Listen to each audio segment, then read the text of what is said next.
à partir du verset 35. Matthieu 27. Matthieu chapitre 27, à partir du verset 35.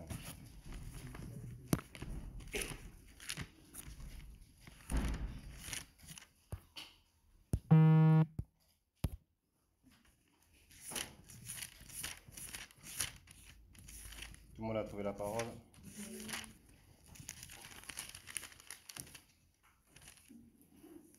Je vais lire. Après avoir crucifié, ils se partagèrent ses vêtements en tirant au sort afin que s'accomplisse la parole du prophète. Oui, c'est ça. Afin que s'accomplisse la parole du prophète, ils se sont partagés mes vêtements, ils ont tiré au sort ma tunique. Puis ils s'assirent et le gardèrent. On plaça au-dessus de sa tête une inscription indiquant le motif de sa condamnation. Celui-ci est Jésus, le roi des Juifs. Avec lui furent alors crucifiés deux brigands, l'un à droite et l'autre à gauche. Les passants blasphémaient contre lui et secouaient la tête en disant: « Toi qui détruis le temple et qui le rebâtis en 3 jours, sauve-toi toi-même, si tu es le Fils de Dieu. Descends de la croix. » Les principaux sacrificateurs avec les scribes et les anciens se moquaient aussi de lui et disaient: « Il a sauvé des autres, il ne peut se sauver lui-même. Il est le roi d'Israël. Qu'il descende de la croix et nous croirons en lui. » Il s'est confié en Dieu, que Dieu le délivre maintenant, s'il l'aime. Car il dit: « Je suis le Fils de Dieu. » Le brigand crucifié avec lui insulté de la même manière. Depuis la 10e heure jusqu'à la 9e heure, il y eut des ténèbres sur toute la terre. Et vers la 9e heure, Jésus s'écria d'une voix forte: « Élie, Élie, lama sabachthani » c'est-à-dire: « mon Dieu, pourquoi m'as-tu abandonné ?» Quelques-uns de ceux qui étaient là l'entendirent et dirent: « Il appelle Élie. » Et aussitôt l'un d'eux courut prendre une éponge qu'il remplit de vinaigre, il la fixa à un roseau et lui donna à boire. Mais les autres dirent: « Laisse, voyons si Élie viendra le sauver. » Verset 50, Jésus poussa de nouveau un cri d'une voix forte et rendit l'esprit. Amen. Amen. Est-ce qu'on peut juste baisser nos têtes, prier quelques minutes, demander l'aide du Saint-Esprit afin de pouvoir recevoir cette parole, comprendre cette parole. Seigneur mon Dieu, combien nous prions, Seigneur, ce matin. Si nous prions parce que nous avons besoin de ton aide. Nous avons besoin de l'aide du Saint-Esprit ce matin. Nous avons besoin de l'onction du Saint-Esprit ce matin. Nous avons besoin que tu nous parles ce matin, Seigneur. Ô Jésus, accorde ta grâce, accorde ta bonté, que tout esprit s'efface devant toi, que toute pensée soit ramenée captive en ton nom, dans le nom puissant de Jésus-Christ. Ainsi nous avons prié, nous disons Amen. Amen. Amen. Amen. Le thème de notre méditation ce matin, c'est le cri que le Seigneur a poussé sur la croix. Mon Dieu, pourquoi tu m'as abandonné? Mon Dieu, pourquoi tu m'as abandonné? Il nous arrive à nous aussi parfois de pousser des cris de colère ou de pousser des cris d'incompréhension parce que nos cœurs sont remplis de souffrance. Et parce que nous sommes remplis de souffrance, il nous arrive parfois de nous poser ces questions. Pourquoi est-ce que Dieu permet ça? Pourquoi Dieu permet cette situation? Si réellement Dieu existe, alors pourquoi autant de souffrance? Pourquoi autant d'injustice? Et j'aimerais ce matin nous dire que nous ne sommes pas les seuls et nous ne sommes ni les premiers à nous poser ces questions. Le Seigneur, le Fils de Dieu, lui aussi avait poussé ce cri de douleur, avait poussé ce cri de questionnement, malgré qu'il savait, il connaissait la réponse à sa question. Il savait pourquoi est-ce qu'il était sur cette croix. Mais son cœur était tellement rempli de douleur, tellement rempli de souffrance. Alors ce cri va sortir de sa bouche avec toute la force qui lui restait. La Bible nous dit au verset 46, la Bible dit qu'il cria. Il cria d'une voix forte. Imaginez-vous cela. Il cria d'une voix forte, mon Dieu, pourquoi tu m'as abandonné?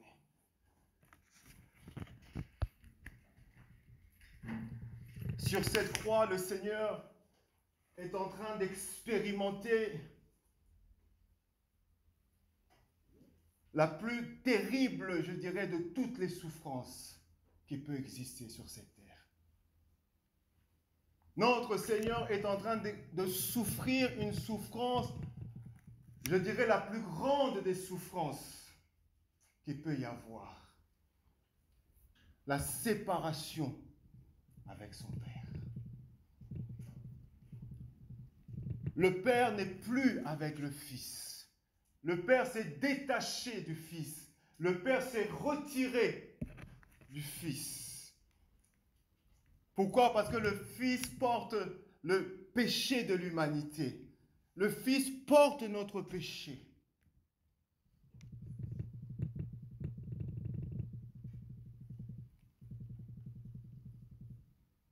Lorsque le Fils était sur le chemin de la croix, il avait supporté les fouets. Il avait supporté les coups. Il avait supporté les crachats. Il avait supporté les insultes, l'humiliation. Il avait supporté toutes ces souffrances-là. Et pendant qu'il souffrait, il n'avait pas poussé ce cri. Il n'avait pas posé la question. Pourquoi? Parce qu'il savait que le Père était là. Le Père était là. Le Père était avec lui. Alors qu'on le frappait, alors qu'on l'insultait, alors qu'on posait sur lui cette couronne d'épines, il savait que le Père était là. Le Père était avec lui. Est-ce que nous savons que même si nous pleurons, même si nous souffrons, même si nous sommes malades, que le Père est avec nous? Même si nous nous sentons comme au bout de notre situation, est-ce que nous savons que le Père est avec nous? Mais le Fils savait que le Père était avec lui. Mais quand le Fils est monté sur la croix, mais quand le Fils est devenu une malédiction, le Fils est devenu une malédiction pour nous. C'est alors que le Père s'est retiré de lui. C'est alors que le Fils s'est senti dans son cœur abandonné. Il s'est senti seul. Son cœur a été comme déchiré. Et il y a ce cri qui est sorti. Ce cri est sorti de son cœur. Pourquoi, Seigneur? Pourquoi, Père? Pourquoi, mon Dieu, m'as-tu abandonné?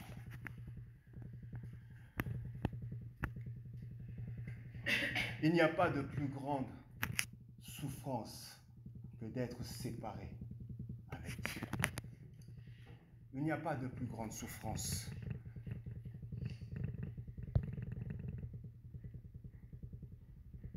Quand une mère se sépare de ses enfants, c'est une terrible souffrance pour la mère.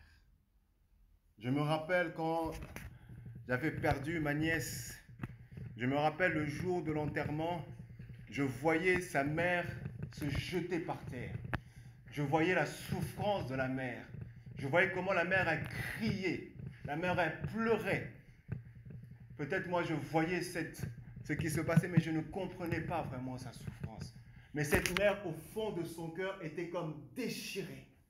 Elle était déchirée parce qu'elle se séparait avec sa fille. Elle voyait sa fille être enterrée. Imaginez-vous, je ne sais pas si on peut l'imaginer. Parce que certaines choses, on ne peut pas les imaginer tant qu'on n'a pas expérimenté.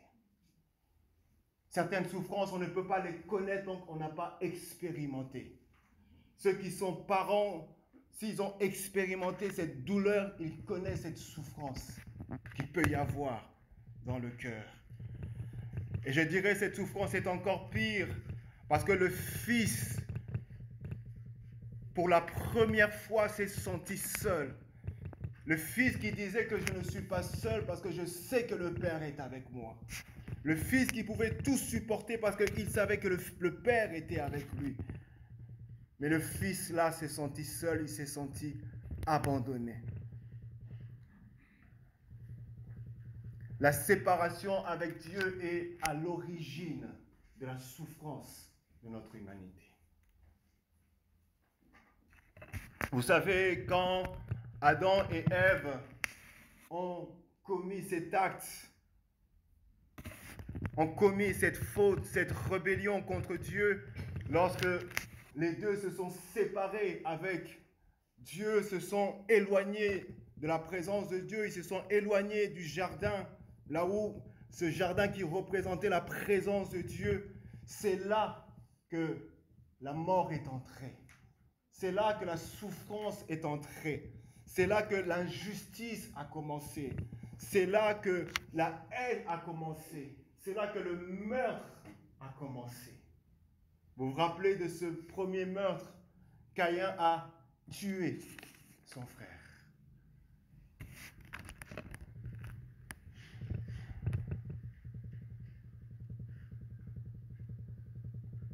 La séparation avec Dieu à cause du péché entraîne la dégradation morale. Non seulement il y a une souffrance physique, mais il y a aussi une dégradation morale. Il y a un désordre qui rentre. Il y a le chaos qui rentre. Imaginez-vous que vous êtes dans un train et que le chauffeur n'est plus dans ce train-là. Le train finira par percuter. Le train finira par se dérailler. Le train finira par un accident. Nous allons voir dans Romains chapitre 1, verset 24.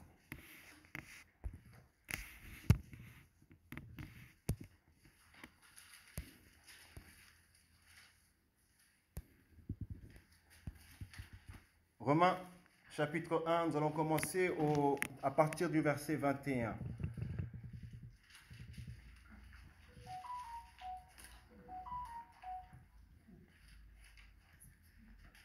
Puis, Romains 1, à partir du verset 21. Puis, ayant connu Dieu, ils ne l'ont point glorifié comme Dieu. Ils ne l'ont point rendu grâce, mais ils se sont égarés dans leurs pensées. Et leur cœur sans intelligence a été plongé dans les ténèbres. Se vantant d'être sages, ils sont devenus fous. Ils ont changé la gloire de Dieu incorruptible en image représentant l'homme corruptible, des oiseaux, des quadrupèdes et des reptiles. C'est pourquoi, la conséquence, c'est pourquoi Dieu les a livrés. Dans d'autres versions, on dit Dieu les a abandonnés. Dieu les a abandonnés. C'est pourquoi Dieu les a abandonnés à l'impureté, selon la convoitise de leur cœur, en sorte qu'ils déshonorent eux-mêmes leur propre corps. Verset 25. Eux qui ont changé la vérité de Dieu en mensonge et qui ont adoré et servi la créature au lieu du Créateur, qui est béni éternellement. Amen. C'est pourquoi Dieu les a livrés. Encore dans d'autres versions, il dit Dieu les a abandonnés. Dieu les a abandonnés à des passions infâmes, car leurs femmes ont changé l'usage naturel en celui de contre-nature. Si Dieu abandonne les hommes si Dieu abandonne notre humanité, ce n'est pas parce qu'il est un Dieu méchant. Ce n'est pas parce que Dieu est méchant, mais simplement parce que Dieu veut réveiller. Dieu abandonne les hommes, Dieu abandonne le pécheur parce que simplement Dieu veut réveiller la conscience de l'homme. Dieu veut faire comprendre à l'homme la gravité du péché, la réalité du péché. Dieu abandonne l'homme ou l'humanité parce que Dieu veut faire ramener l'homme vers lui. Il veut le faire ramener vers lui à travers l'évangile de la croix, à travers l'évangile de la repentance. Dieu abandonne les hommes parce que simplement Dieu veut montrer à l'homme qu'il est faible par lui-même. Il est incapable par lui-même.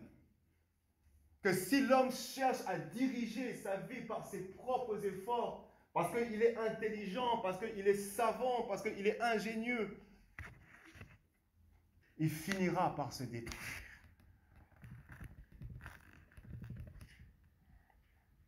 Et si nous regardons bien que Dieu avait abandonné son Fils simplement pour un temps,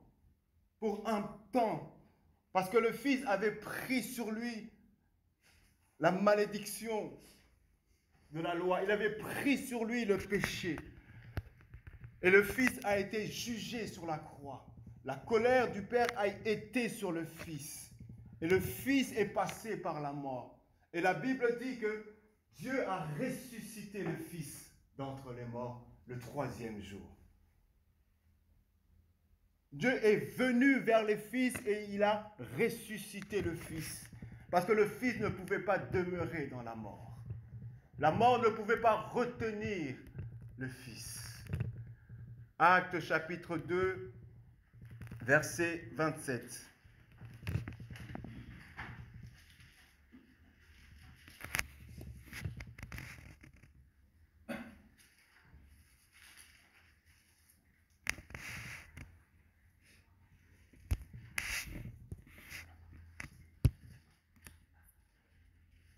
Actes chapitre 2, verset 27, il est dit, car tu n'abandonneras pas mon âme, car tu n'abandonneras pas mon âme dans le séjour des morts, et tu ne permettras pas que ton sein, si vous voyez le sein par un S majuscule,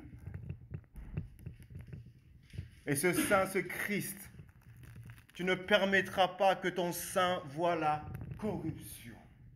Tu ne le permettras pas.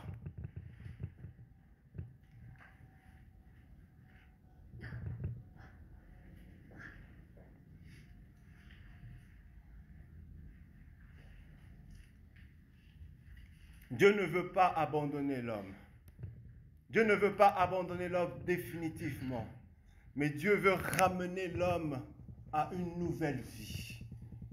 Dieu veut ramener l'homme à une résurrection d'entre les morts.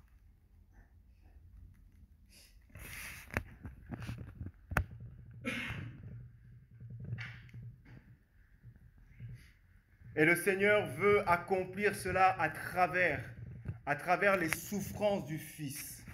Si le Fils souffre, c'est pour notre salut. S'il a souffert de la séparation avec son Père, c'est pour que nous soyons plus séparés avec le Père. Il a souffert de la séparation afin que nous soyons réconciliés avec le Père. Ésaïe 53, versets 3 à 5.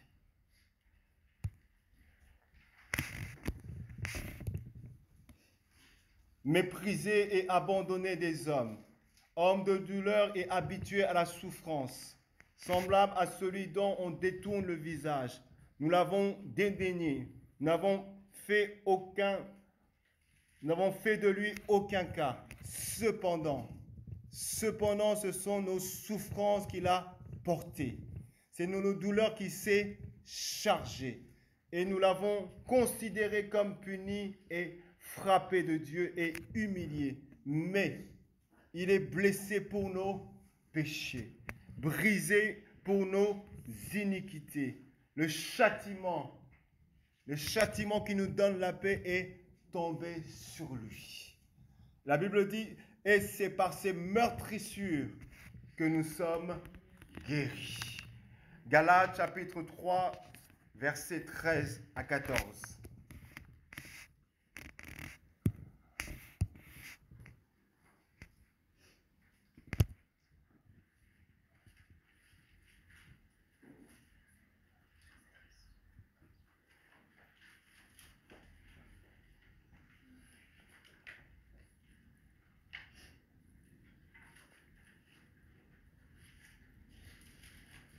Galates 3, 13.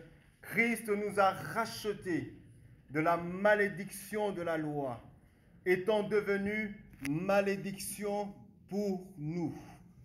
Car il est écrit, maudit est quiconque est pendu au bois.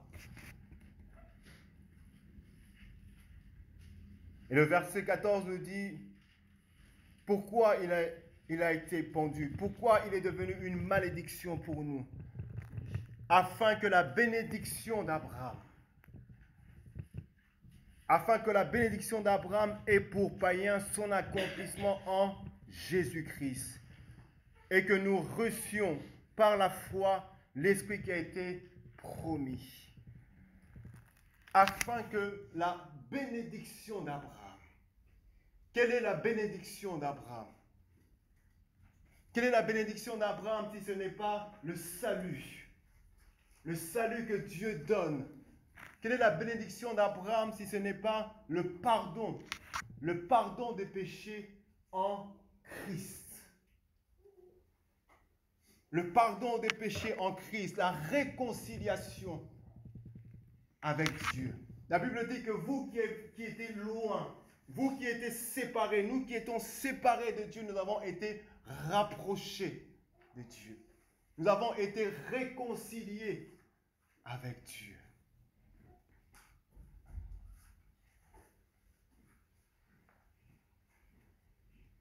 La question que nous pouvons nous poser ce matin,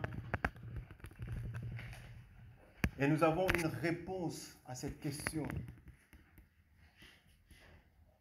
Nous pouvons venir à l'église, nous pouvons nous asseoir, nous pouvons être dans une sécurité dans nos pensées, nous pouvons être dans un confort au niveau de notre cœur.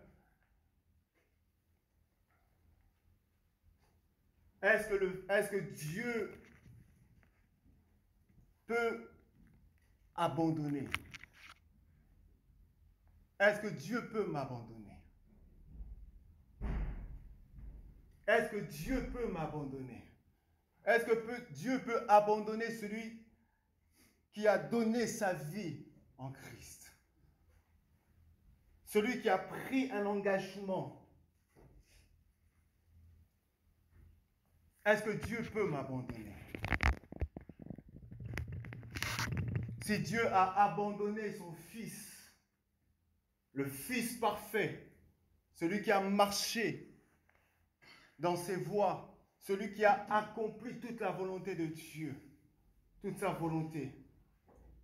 S'il a abandonné son Fils, le Seigneur peut aussi m'abandonner. Le Seigneur peut aussi nous abandonner. Vous savez, il y avait dans l'Ancien Testament l'histoire de cet homme appelé Samson. Samson était l'homme que Dieu avait choisi. L'homme que Dieu avait choisi pour libérer son peuple. Et Dieu avait choisi cet homme, Dieu a donné à cet homme toute la capacité nécessaire. Dieu a donné à Samson l'onction, la force. Samson avait une telle force en lui que personne ne pouvait résister devant Samson. Personne ne pouvait combattre Samson. Quel que soit le nombre des adversaires qui pouvaient se présenter devant Samson, Samson avait cette capacité de tous les battre. Mais Samson qui avait l'esprit de Dieu sur lui, Samson n'a pas toujours marché, ne marchait toujours pas selon la parole du Seigneur. Samson ne marchait toujours pas selon la pensée du Seigneur, malgré qu'il avait l'Esprit de Dieu sur lui, malgré que la grâce de Dieu était sur lui, malgré que l'approbation de Dieu était sur lui, Samson ne marchait pas droit devant le Seigneur. Samson allait à gauche, il allait à droite auprès des femmes. Et Samson a rencontré cette femme appelée Dalila. Et Samson a fréquenté cette femme. Et Samson s'est livré à cette femme. Et Samson a livré sa vie à cette femme.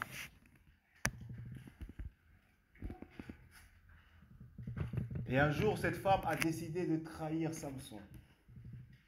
Lorsqu'elle a trahi Samson, les ennemis sont venus sur Samson.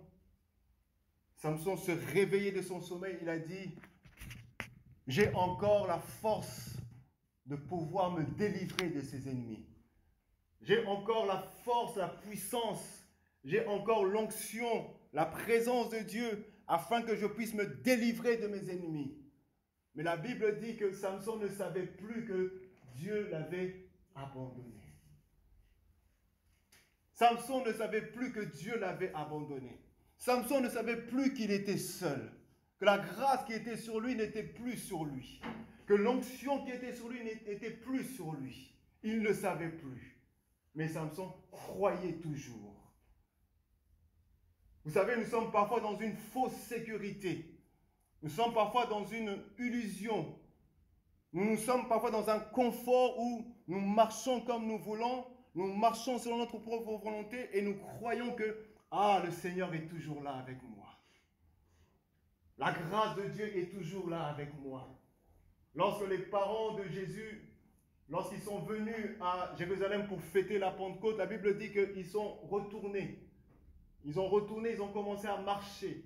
Et en marchant, ils se sont rendus compte que le Seigneur n'était pas là. Jésus n'était pas là. Ils se sont rendus compte qu'ils marchaient seuls.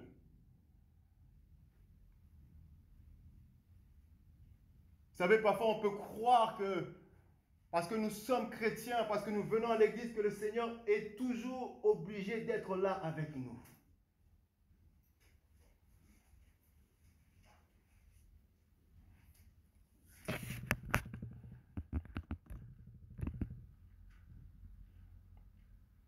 Lorsque la parole n'a pas une place dans notre vie, lorsque la communion n'a pas une place dans notre vie, lorsque le rejet de la grâce ou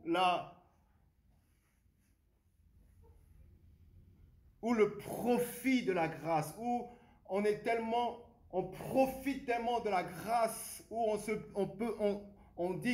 on se dit en soi-même que je peux tout faire, je peux tout me permettre. La grâce de Dieu est là, le pardon de Dieu est là. Dieu peut me pardonner.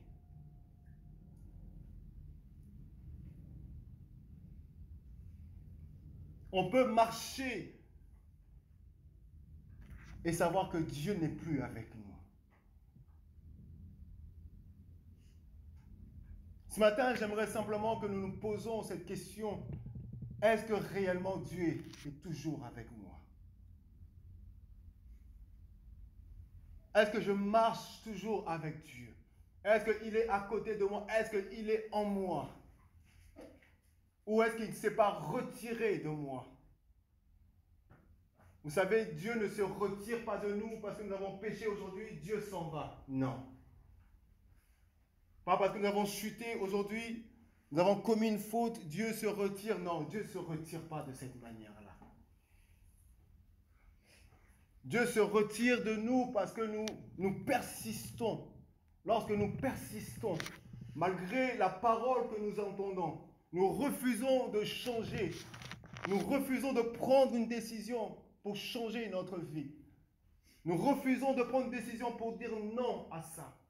Nous persistons à vivre d'une certaine manière alors que l'évangile est prêché, alors que l'église, nous entendons la parole, mais le cœur devient de plus en plus résistant.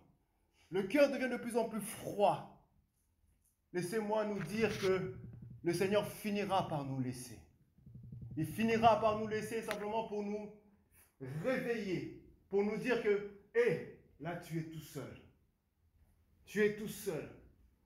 Et lorsque tu prends conscience que tu es tout seul, lorsque tu te réveilles, tu vois qu'en réalité, ces situations t'arrivent, tu ne comprends pas, tu te poses la question, mais pourquoi? Tu commences à poser des bonnes questions.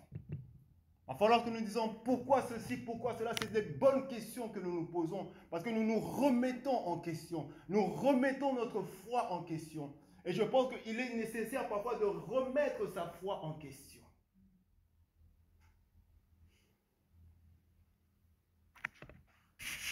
Parce que comme je dis ici, le Seigneur parfois nous laisse dans nos choix parce que le Seigneur respecte notre choix. Nous choisissons. Nous choisissons une manière de vivre. Nous choisissons cela. Le Seigneur accepte notre choix. Mais parfois, il nous laisse dans notre choix. Et ce choix nous conduit à une conséquence.